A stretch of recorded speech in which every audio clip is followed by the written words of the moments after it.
what I see a lot of is a lot of the sort of Gen Zers. They just do not know how to speak to people. And then I think then their only interactions with people are to get money out of them in transaction, which makes you into a psychopath. It's like, right? Every single time I ask you a question, it's going to be a one of three outcomes: good, bad, or neutral. You figure it out.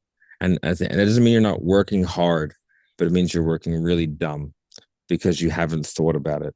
And like when I say that, it's like, tell us why you left seventh level. there's a lot of reasons really, but like the main one being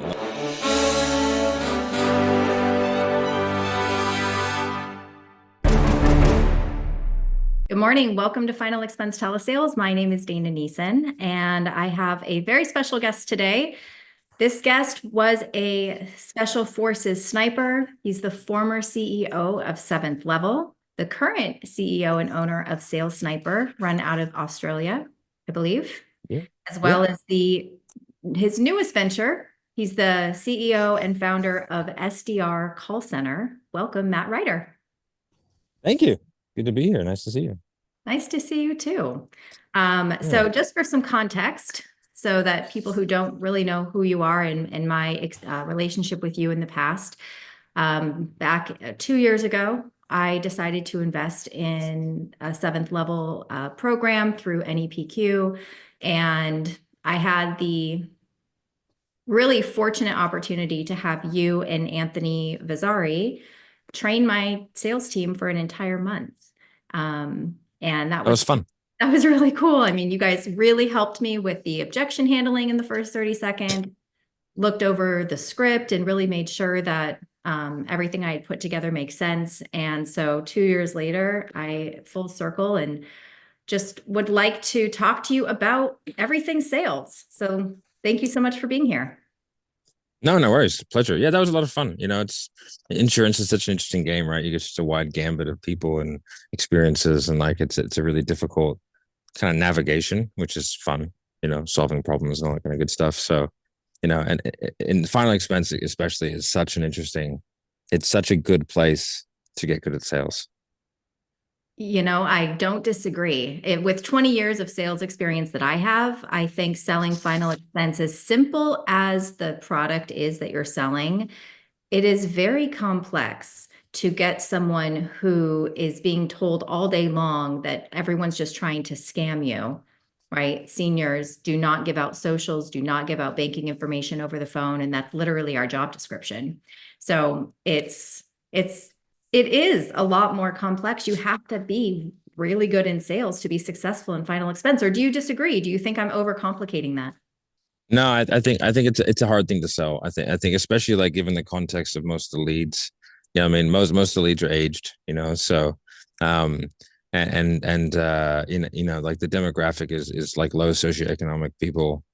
Like for the most part. So you're selling something that only benefits you when you die. To people who can barely afford it, who do need it. Like they do need it. They need, you know, and in an industry where there's a lot of predatory practices going on. And so, you know, like it's a difficult navigation and it's all over the phone. It's basically cold calling, you know, and so I think it's a phenomenal place to cut your chops, especially in the same way where fitness is as well. I think fitness is the most common, you know, throughput to sort of that where it's quite difficult, very emotional, you know, and just like there's not a tangible short-term ROI that doesn't involve pain, you know. Exactly. So and really we do have a script, right, completely laid out that you guys really gave me the blessing on, sort of helped me develop. What have you seen training as many salespeople as you have in your career? What do you see is sort of like the most frustrating or number one thing that you see why agents or salespeople just cannot implement what you're trying to teach? you know, I think there's a couple of things there. I think, you know, the lack of ability to have just coherent conversations. So I think like lack of social skills is a huge one, especially right now with like the young sort of the new up and coming sales reps, the sort of Gen Z sales reps. COVID happened. They don't have to go out and pick up women anymore. So sales is predominantly a guy's game, but it's definitely doesn't. It's just traditionally, right. It's like 80% men or whatever it is, right? And so, but like Tinder, you just swipe. You don't have to approach anybody. You don't have to like have a social skill. You don't have to, and then Zoom, everything's over the phone. Like, they're having Zoom hangouts. They're not getting that human to human sort of skin to skin type interaction.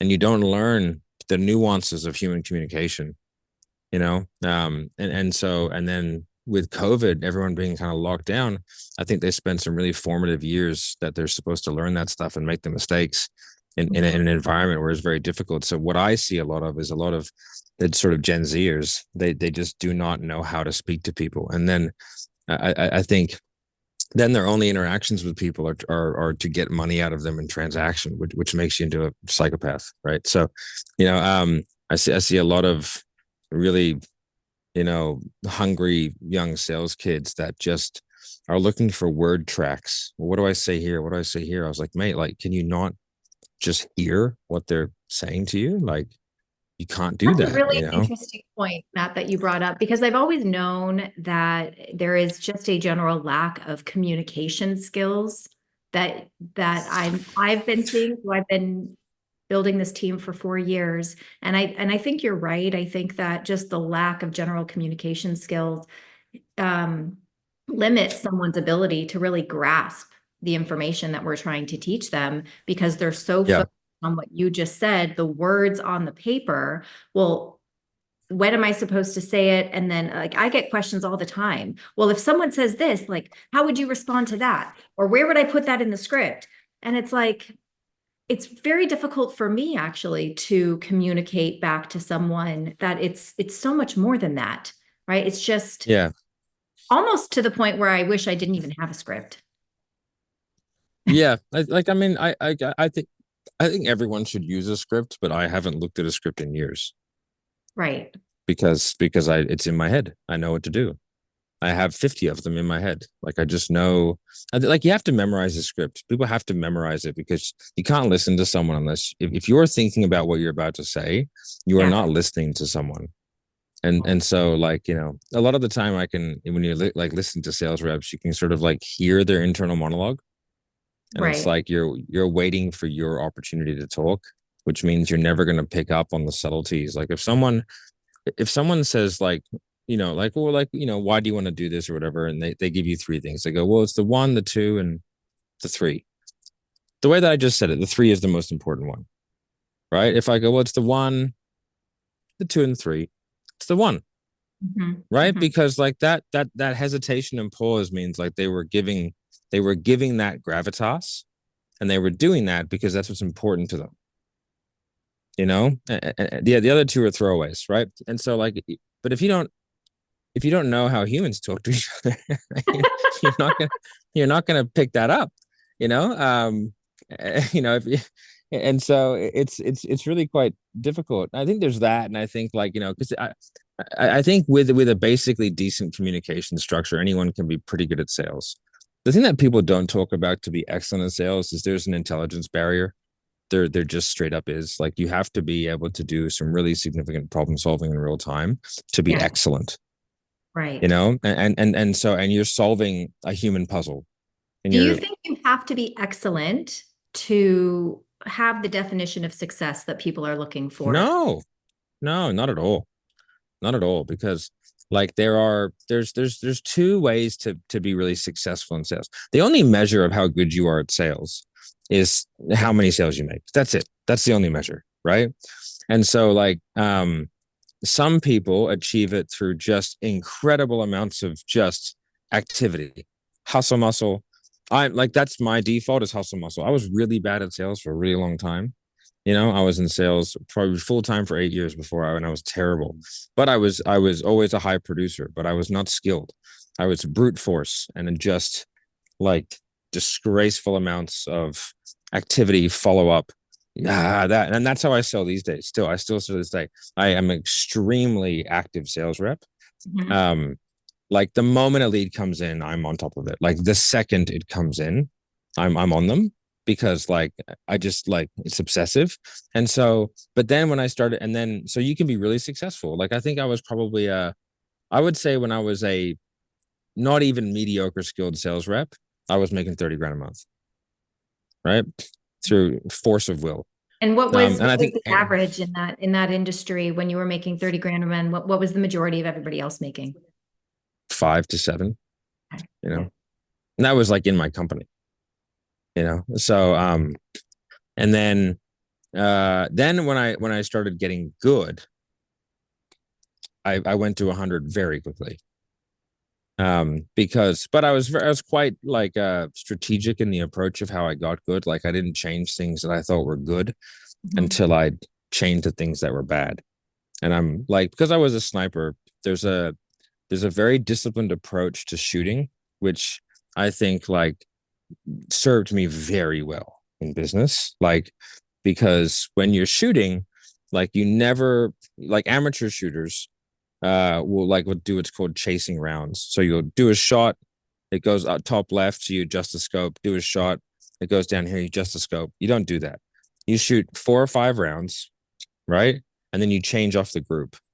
But what that means is that you're essentially missing your target, and then you keep missing your target intentionally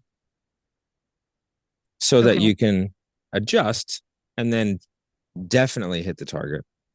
Right. This is like when you're on the range, right? And you do that so that when you're out doing the real thing, you don't miss.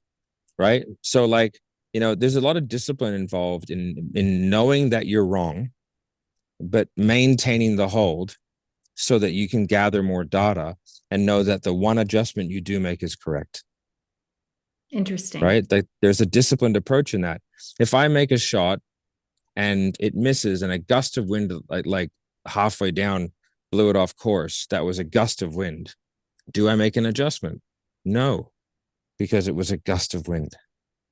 Right. Right. Right. So like if it's a sustained wind, but like so you've got to minimize your variables. And so there's a great book called The Hard Thing About Hard Things. And the synopsis is the hard thing about hard things is doing thing is only fixing one thing at a time.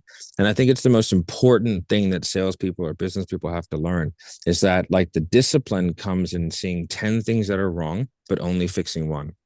Hmm.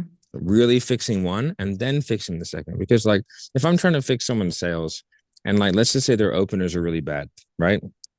And then they also, the middle of their script needs tweaking. This. If I tweak all those things at once, right? I do not know what did it. So what I have to do is just tweak the opener because the opener is like the top of the pyramid, right? Like if that's like if that angle is it's good, the angle's wide. Okay. Cause then like everyone will get down. You know what I mean? Like if it's bad, you're gonna knock a bunch of people out because you have a shitty opener. Right. So like your opener is like incredibly important, especially for like final expense.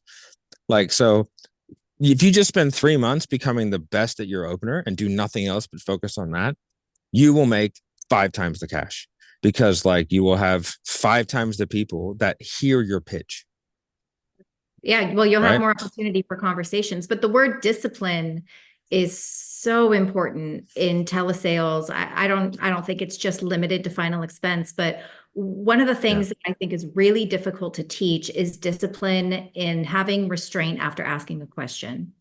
How often have you seen sales reps want to ask a really good question and then immediately keep talking and volunteer multiple choice answers or keep overselling? What was the point of, do you see that? I see that all the time. Yeah. Yeah. I think that comes from like you hear a lot of people do things like so what I'm hearing you say is I don't Mhm. like that. The reason is because I sell exactly like I talk right now. Mhm. It's indistinguishable from normal conversation. It's probably a little bit faster, but that's about it. So I don't do anything that you wouldn't do in a normal conversation. And so if someone says, if you went to a bar and you were like, hey, can you get me a burger and fries? And your friend said, so what I'm hearing you say is that you want a burger and fries, you'd be like, all right, weirdo. Or be Exactly. like, so when you say you want a burger and fries, what burger and fries do you want? Like you would never say that. You would just Now, go, oh, I'm going which to play one? devil's advocate to that because in that context, you would be a weirdo. However, in other personal situations where I've had friends or family come to me and want my help in maybe solving a personal problem or a problem with business, and they're just feeding Yeah. me a lot of information, before I come in and try to offer my suggestions or try and solve the problem, I do repeat what I heard to make sure that I got Yeah, it. And that is outside of a context of sales. And it sounds very for natural. sure. Yeah, I think you would for sure. You can do you can do summaries. I'm not saying that you can't do that, but I think like people are using it because their gears are turning, right? And if you tell me I'm doing that because my gears are turning, I'll go, fair enough. When you do more, you'll think faster. You Mhm. know, like the best analogy for that is like you go to a fancy restaurant, there's 20 people, and the waiter doesn't have to write it down. Okay. He's Mhm. not a genius. He's just done it a lot. Right. Right. So like he has a memory mechanism of how to do that. Right. I have a phenomenal memory. I probably couldn't do that. You know, like um so it just comes with sort of practice. But I think people use a lot of filler words and they justify their questions.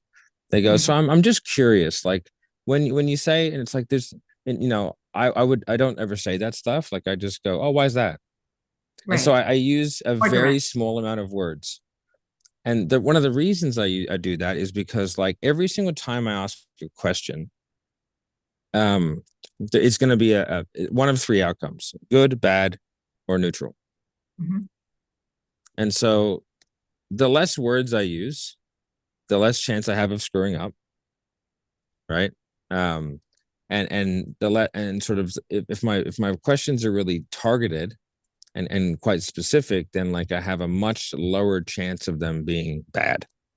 You know, Neutral I can live with, but yeah. in addition to those more direct, why is that type of questions, one of the things I've also noticed that you do when I've listened to your like mock role plays is you're very good at interjecting. So you'll hear something that someone says, and instead of letting them finish their sentence, you're like, but why is that? Have you noticed in your role plays, is that intentional or is that just, Yeah. No, yeah. it's very intentional. Oh. Because like if I'm happy with what they've said, I don't need to hear the next bit because the next bit may or may not benefit me. And if Mhm. I know that bit benefited me, then I'm going to use that bit. And Exactly. I'm not good enough to change anyone's mind, right? Like I've tried with my wife many times. It's not happening. But people can change their own mind. And so if there's an idea that they have that I like, I'm going to make them justify it. Because by them, like when I sell someone, they will tell me at least 10 to 15 times throughout that call, right? Why, like in their words, their idea, Mhm. why they want to do it, why they have to do it, why they need to do it, Mhm. right? By the way, you've gone out of focus. I don't know if you can see that. So you might No, I want to can't. I'm touch just your camera lens. right Yeah. there. A lot of focus. That's okay. You keep talking. I'll fix me. Yeah. Um, yeah. So Keep like talking. like I'm gonna make them do it a lot, right? And the reason is because like it's all those little things. There we go. It's better. All those little things throughout the whole process that like it just makes it an easy sale because it's their idea and Now, my ideas are on the yeah, same token, because I agree with 100% of everything you said, and I really hope my team is watching this. On the same token, if I hear anything that is like an objection in disguise, yeah, I'll make them tell me why they don't just do that then. yeah, Right. exactly. So, but why do you think people are uncomfortable with that? So for an example in final expense insurance, I might find out that someone says, you know, my son is a millionaire, right? Here's a crazy, my son's a millionaire, but I really want to make sure I have, you know, insurance so he doesn't have to pay for it. So to me, Yeah. that's objection. Why is My that? at the end. Your son Scott, you could just leave it to him. What's the big deal? So Well, I don't want to do that. just Why tell not? me why. your son, why you wouldn't just let your son pay for it, because I already know that's what you're going to tell me at the end. Well, that's too expensive. My son's just going to pay for it.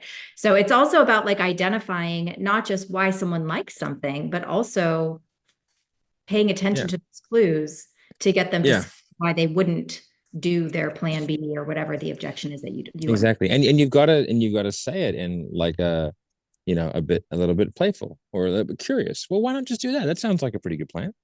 Exactly. Oh, I love And that. they're gonna be like, well, I just don't want to be, I just don't want to leave that. Well, like, why not though? Like, like, what's the big deal? I just don't want to be a burden. How so? And then it's like, and that speed is like, I don't leave any white space. Like, it's very like, um, because like there's a bunch of reasons for that. It's quite hard to do. Like, it takes a lot of practice, but what like once you do it, it's like, you know, you can be a much less skilled rep, but if you can do it that quickly, like it puts conversationally puts people off balance. So like Mhm. it's very hard for them to keep up because like I'm used to talking like that, they're not, and Right. so like Throws them off. becomes really So becomes really communication difficult. skills I'm hearing are lacking. Also, what I believe is lacking is just maybe this has to do with communication skills, but just a general sense of curiosity. Like, why would someone bring Yeah, big it time. up? And then people just not paying attention, like what I'm calling clues. Do you believe that's kind of one and the same? The not being curious Yeah. where something is coming from, also Well, part of you know, communication. I think that they just so they put the con they this is one of the interesting things when you've had the conversation 4,000 times, right? Yeah. Like you assume you know what they're talking about. And that's what kills people because like in the very beginning, they might ask those questions a little bit, like quite natively, like, "Oh, what do you mean?" Because they don't know. But again, asking a question is a brave thing to do. When you actually don't know the answer, asking questions is brave, right? Because you're like, "Oh, what do you mean?" Because you're going like, "Huh? What are you talking about?" That's why so many people I got to go to events. You're probably the same. I ask a lot of questions, Yeah. right? I'm at events, raise my hand. Hey, what do you mean? Like, I don't understand that. You know what I mean? And everyone else has the same question. They just don't. They just pretend like oh yeah, I get that. You know, um, but that's how you get the most out, like out of stuff. But there's a vulnerability to it, I suppose you could say. So, but then when you've had the conversation a lot of times, you go, "Oh, I've heard this shit before," and it's like, well, you haven't because that person's a different person. You never spoken to them. Like, Right. so you have to. It's a difficult thing to do. You have to sort of forget everything and then be really curious because you're talking to a new person. And Exactly. and so like like if we start having a conversation about my hand and I go like describe my hand to me, you know what I mean? But we're gonna have the same conversation. Like if you don't ask me what side of the hand I'm looking at, we're having different conversations. So like I would go, well, what side of the hand? What I'm looking at or what you're looking at? Because Um, like if I don't ask that question, we're having a different conversation. And a lot of people are not having the same conversation they think they're oh, having that's so because good. yeah, Yes. they're not picking up on the things. The So sales if rep is having the conversation of really the script. The customer is having yeah, the conversation, really kind of telling them everything they need to know. And then they're just they're going just filling along. in the gaps, but the gap they're not filling it in properly because it's a different person. And so like you don't know. And I think like people don't realize like we have such an interesting job. You know, a lot of people don't sit down and speak to their partner for an hour. Mhm. Like, like having a one-on-one conversation like what we're having right now, like eye to eye, whatever it may be, like is a rarity in society. Like we do it a lot, because we do it for a job. But those people don't, I never especially older people. thought about that people aren't really having Yeah. sit conversations. That's really not happening. Yeah, they're not, and so like we get to do that for a job, and so people are like inherently interesting. Even the most uninteresting person, if you sit down and really speak to them, you'll find some interesting shit about them. You know what I mean? And so like you've got to kind of like I guess see the interestingness of what you do, which is like I talk to strangers for a living. Right. And like you get to find some insight out about people. You get to find some interesting shit about people that you're never gonna meet before. And I find that kind of like interesting and cool. And like I like you know, navigating. I like navigating that. Like I was sitting down here. I'm at an event right now, and like sitting down, just like at the fire pit yesterday. Old guy sits next to me. I was like, "Hey man, what are you doing here?" He's like, "This we chatted for like half an hour," That's cool. and it was I'm going like, to ask "Cool." I you, learned all about it. I'm Yeah, going to ask you a hot seat question. yeah, go for it. So a lot of my obsession for sales really came when I took the NEPQ course. I was always good at sales, kind of like you, just kind of naturally good. I think because of my communication skills, kind of just allowed me to sail and do fairly well. But NEPQ was really the first formal sales course I invested in. And of course, you and everybody there played an incremental role in my success, but you left. Yeah, yeah, I So did. tell us why you left seventh level. There's a lot of reasons really, but like the main one being like I didn't see what they saw, in terms of like where it was gonna go. Mhm. I was the numbers guy, sort of, and so I just didn't see it. And then like I didn't want to have to. I think also like the CEO role, like the founder CEO role is different than like I was a significant equity stake owner and I was a CEO, but the CEO of like a business like that is just a different role than what I'll never do it again. Like Mhm. I'm the most entrepreneurial out of like all the people there, right? Like I'm the true entrepreneur. The other guys are like entrepreneurs, right? And we've had that conversation, like it's a new thing, right? We all discussed that, right? Yeah. So like I'm a true entrepreneur. Like if you give me a phone, that's all I need to start a business, and I can start a $1 million a year business. You give me 30 days, I got you, right? Like, and I've done that multiple times. Okay. And so like I'm a builder. And so I was sort of, but I'm also, I'm 6'2", I'm 240, covered in tattoos, used to kill people for a living. So like I'm sort of, people find me a little bit intimidating. And so like I was also like the bad guy, right?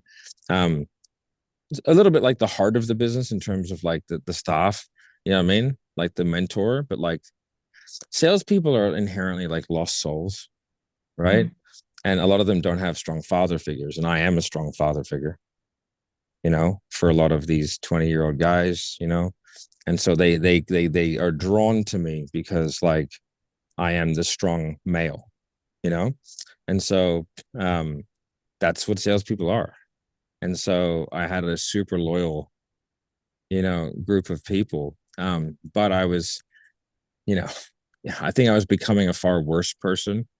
I think I was becoming a worse dad. I think I was becoming a worse husband, because I was, forced to be the type of person you have to be to sort of, do that role long term is just not the person that I want to be. Like I am a builder, I am creative, I am like chaos. And you can't be that if you're the CEO. You can be that as like the fucking fun founder that comes in, bounces out, and just fucking does whatever the fuck he wants. I mean, you can do that, which is great. And at Sales Sniper, that's what I was. I was just a hardcore leader. You know what Right. I mean? And just led from the front, hopped on the phones, sold the shit out of everything, and just was like, "Come on, boys, follow me." Right? But when you're, CEO of an entity like Seventh, it's more of like a lead from the rear, right? You're more steering the boat, and there's a Yeah. lot more. It's compliance and lawyers and accountants and discipline and HR. And I was just like, it's just not who I am. I And I see. had to do it because I was the most adult in the room, right? You know, Mhm. and I so definitely have a better, clearer picture of it just wasn't long-term Matt Ryder. and I So knew it wasn't going to be like, I yeah, knew that.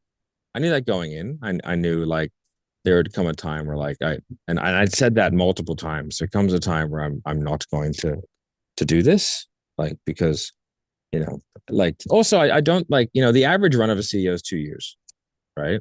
uh, And and so and there's a lot of reasons for that, but the main reason is like you if you grow something, if every month is a new high, like you're ultimately unqualified constantly, and like everyone is, which is why, like, one of my best mates worked for me for a long time. And he was like our, head of operations. And he said, he's one of my best friends. He said, what do I have to do to become the CEO? I said, you have to quit. And he's like, what do you mean? I said, well, mate, like, you didn't really have any business experience. You came in, you've done fantastic. You've grown up with the business, but like, you know, we can't have an entire leadership team where every month is an unknown because we've grown, say, every month or every quarter or every year. We have to bring in people that have done bigger things, Right. so that we, otherwise, like, we're just inventing shit. And it's like, this has been done. Like, people know what to do. And that's not us. So, like, am I going to be the CEO of $100 million a year revenue business? Fuck no. And like, if our dialer, which I think I'm 100% confident is the best dialer on the planet, like, Well, I I'm want to sure we will sell. I yeah. know I'll sell it for 100 million, right? And software is a bit different, but like, if the dialer gets up to a $50 million revenue, which, fuck, I hope I'm nowhere near it when it does. I would have sold it long before that. But like, there's no fucking chance me and my business partner are in the C-suite.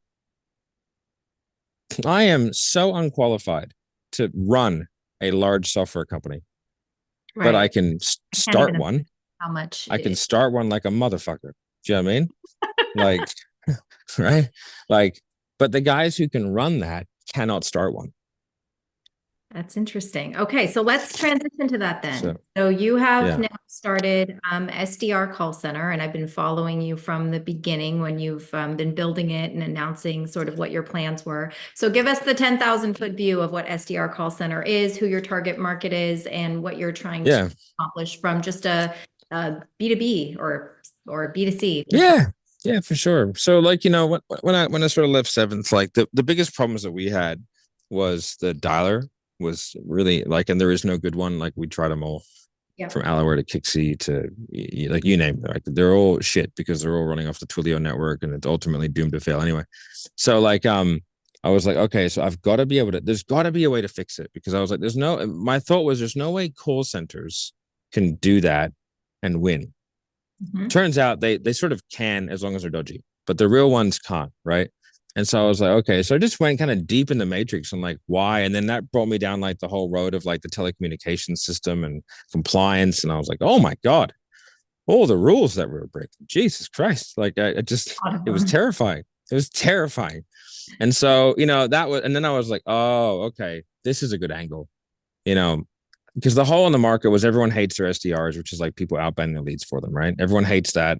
It's a shitty position a lot of the time because it's like entry level, so it's high turnover. By the time you get them good, they'll want to be closers, you know what I mean? Like, and like, and the dialer systems are inefficient. So like, half the reason why they can't make money in that role really is because the dialer is so inefficient. They're struggling to have more than 5 or 6 conversations a day.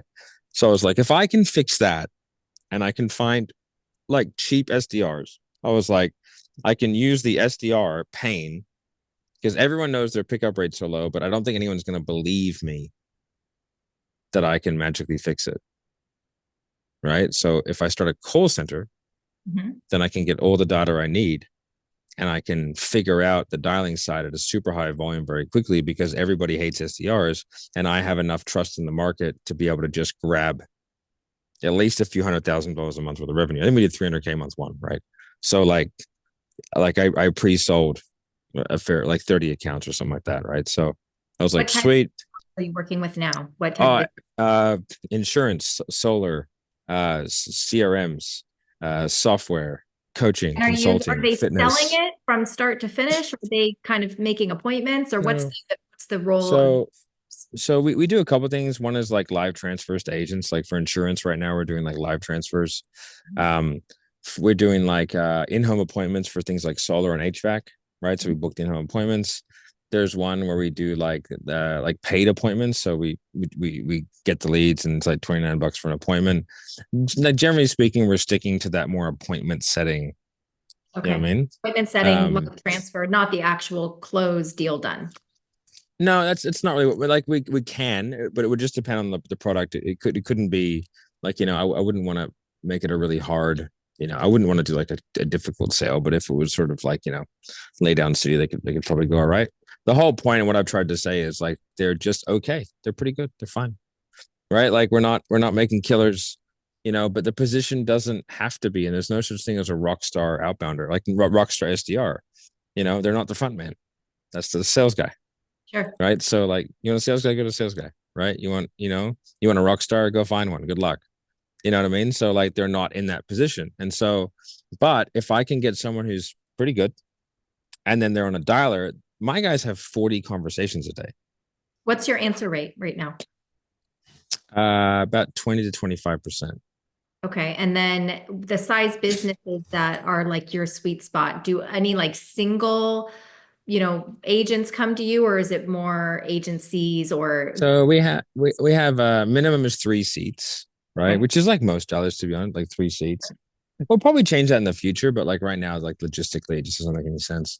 And we got people is right now. I think our biggest contract that I'm getting signed at the moment is 300 seats, right? Great. I would say the average is going to be 5, right? You know what I mean? Like teams of 5 come on, they got outbounders because like that answer rate is dial to pick up. That's not like lead to contact. Lead to contact. Some of the guys have upwards of 70%. You know what I mean? But again, there's a lot of variables that go in that. But like we have a speed to lead system where like the moment a lead is generated, it's cold. So our dialing system is like an automatic dialing system. So like the agent doesn't choose who to dial. We Right. pre-program how it works. You can go in and like manually dial, Yeah. but like we pre-program how it works, and then there's a lot of stuff that goes into it, like a lot of things. But and then we've been able to maintain at very high volumes. I'm talking like $15,000 a day, right, for a single account, like volume. Like 20% plus pickup rates from what single dial to pick up, right? Right. So if they're doing, if our average agent does say $350 a day, right? So $350 a day, they have a 20% pickup rate. They're having roughly 60 to 65 people pick up the phone. Mhm. And then they're having, a conversation over 15 seconds of say like 50, and then Mhm. over 2 minutes of say like, 30, right? Okay. Yeah, we track that. 20, like 20 to 30, right? So like, so like it's a lot of conversations. That's That's a lot so more than most. where I'm hearing the biggest benefit for, again, life insurance teams would be they could generate the best internet leads in the world, but if they can't call them efficiently enough, or if they're using a dialer that has spam detection, they're not going to be as efficient as if they Yeah. were able to use what you've created to maximize Yeah. the opportunity. Yeah. Well, it's like, your biggest lever as a single rep, if you're doing outbound, is your pick up the conversation rate, right? Like from a skills perspective, that is the biggest thing. But before that is the pickup rate. Now, there are things that you can do, I think, like manually, like you can track your pickup rate per time of day. I can tell your agents right now, 9 to 11, right? Wednesday, Thursday, and about 5 to 7 Wednesday, Thursday are the most efficient times to outbound out. Mhm. Like generally speaking, right? Mondays and Fridays are pretty average. Tuesdays is okay, but Wednesdays and Thursdays are that's your money. And 9 to 11 seems to be the best all around. Right? I don't know why, but that's what it is, right? So but you can track that, and you can track your days and your pickups, and you can kind of like maximize. But at the end of the day, like a lot of pickup rates are 3 to 5%. So like, then you have to start breaking rules, and rules are very expensive if you get caught breaking them. $500 per instance. So it's a serious game. And they're handing out fines right now, pretty left, right, and center, because there's all kinds of incentives for like. So if you call someone on the do not call list, they get 30% of the fine. It blows So that my mind right now, the amount of bad information that is circulating in the insurance industry about best triple practices dial and all for this kind of stuff. dialing, and they don't even know the rules by state. Yeah. And Did you know triple dialing is the number one thing that gets you spam flagged? It's also illegal. yeah, I mean, I could talk about compliance all day. We have a compliance attorney that has really helped us navigate everything that we're doing from the moment we started. And I just sit back and look at everybody. You're just Crazy. now the problem is they're too small. A lot of these single agents to really ever get caught, right? Because what they're But they're not though, because looking you get for caught by the one person you dial. is one, and then The that people can you dial, the people you dial are the ones that dub you in. The system doesn't catch you. The system sees everything you're doing, right? But the thing is like they don't, there's too many phone calls being done for them to give a shit about like trying to catch you. You know what I mean? But right. everything's logged and they see, and the more rules you break, the more numbers will be burned. Right. Sure. Because every time you break a rule, it's like logged in the system and then it just burns your numbers to the point where the FTC will do an FTC flag, which is where your numbers stop ringing. Right. Exactly. And it just goes straight to voicemail. But you don't know that. But right. But you just think you have like a 0.5% pickup rate for some reason, right? And then the only ones that pick up are like landlines. But so yeah, and but like it's the person, right? So all the person, it's very easy to file a TCPA complaint, Mhm. and there are lawyers that do it for you. Mhm. And then what they do is they then find out who called you, they trace it back, then they get the call records, okay, because that's public information that you can just very easily get. Yep. And then from there they go, okay, there's say 400 fines here. That's $200,000 worth of fines.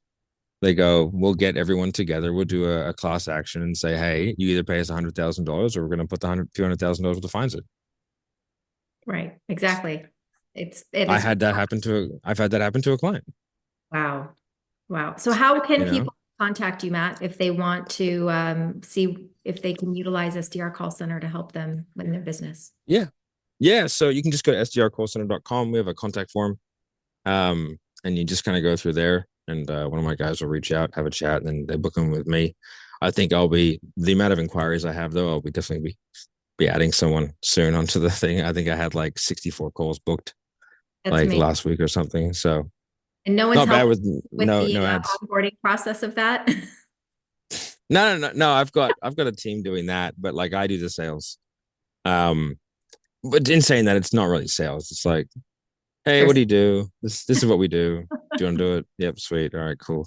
Like if no, okay, let me know when you want to. Have a good day. Well, Bye. I mean, I really do think that you've positioned yourself in general and already is building up so much credibility. Like you can relate to the sales professional because that's who you are. You know the pain, right? In order to Yeah. solve the problem, you have to be able to identify with the pain. You've done an excellent job at Yeah. that. I'm really excited to Yeah. see the post when you sell your business for 100 million. Yeah, me too. And that'll be the last post you ever see. that, that'll be like that'll be me erased. That'll be me erased from the internet. I'll be That's like, awesome. and I'm out All right. So until I blow it all. if there's just one piece of advice as we end this interview that you can give to salespeople that are just banging their heads against the wall, struggling with trying to make it in the business, what do you generally tell people? I think I think the main problem is people don't think through their problems. Mm. Like I think if you thought about it, you'd figure it out. And I think and that doesn't mean you're not working hard, but it means you're working really dumb because you haven't thought about it. And like when I say that, it's like just sit down. Like sales training is one thing. I think people should do it. It's great.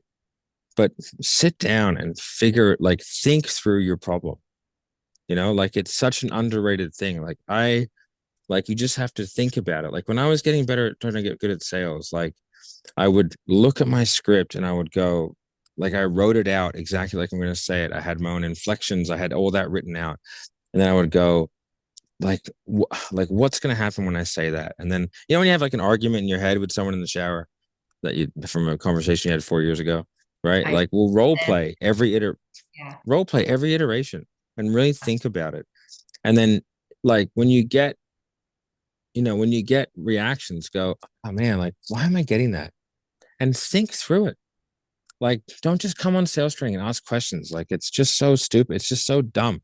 Like because the information's in your head. You just have to like sit there and go, I wonder why that's happening. And then like what can I do to prevent it or use it? And like sit down, write it out, and like come up with ideas and come up with some like strategies, and then go, I'm going to try this one this week.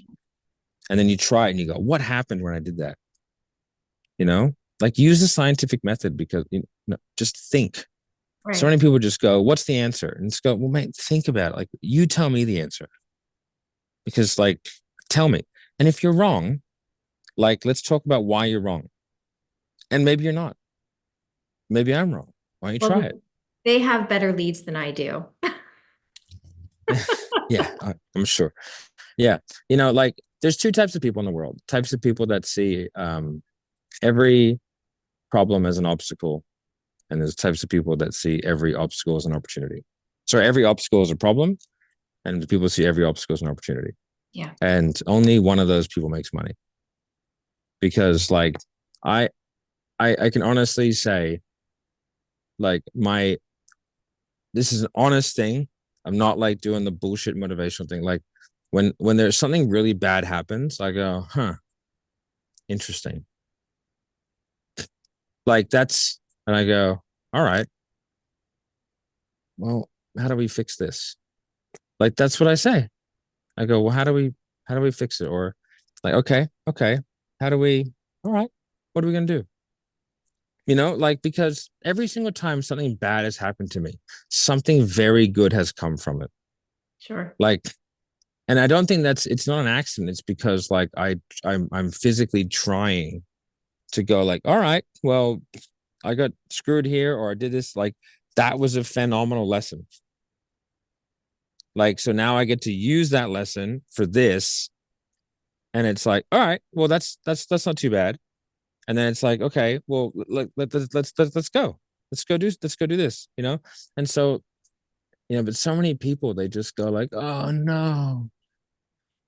Somebody puts a traffic cone in a parking spot and it stops them from parking there. Who put the traffic cone there? Just fucking move it. I seriously, I was at a construction. There's like on my street, the construction guys who were doing something had put all the things. They go, oh, you can't park there, mate. I go, I definitely can. And so I got out, I moved the thing, and he goes like, I go, no, you put this here so you can park here because it's more convenient for you. I go, I happen to live here, so I don't give a fuck. And he was like, oh no. He was like, oh no. you know, he was like, they didn't fall for the trick. Like it's not real. It's Yeah. pretend. Yeah. So it's like just move the cone, and so I think people just really they look at problems as like these just things that are going to stop them from doing things, but it's just not just a problem to solve. Like anyone can solve any problem. Fucking Yeah. Elon Musk just caught a skyscraper. Right. You know what I mean? If he can do that whilst bringing out robots that are eventually going to kill us and then saving us by sending us to Mars, what a play, by the way. Bring a bunch of robots are going to take over Earth and then charge us to go to Mars. What a beautiful business model. But like if he can do that in the same 24 hours a day that you have, you can figure out how to do final expense sales. I I love it. promise you. Thank you, Yeah. Matt, so much for being No here. worries. Very Well, much. I appreciate it. Appreciate it.